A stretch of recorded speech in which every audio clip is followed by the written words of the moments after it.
In this video, we'll be looking for match function. What exactly match function says is, using match function, you can get the position number of the text in the entire column or record.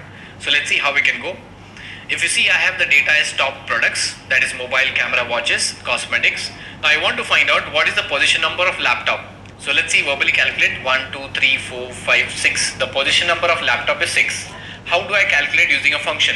Imagine the data is very large. I have to use a function.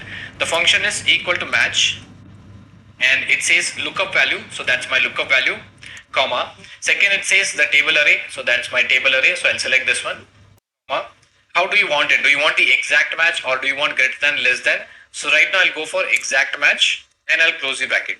So once I press enter, you see it says the position number of laptop is 6. Similarly, if I want the position number of, let's say, camera, so I'll just copy paste that camera here. Sorry, it was Control X, Control C, and I'll press Control V. So it says camera position number is 2. So I hope you have got it. How do we find out the position number of the text in the entire array? So that's all for this video.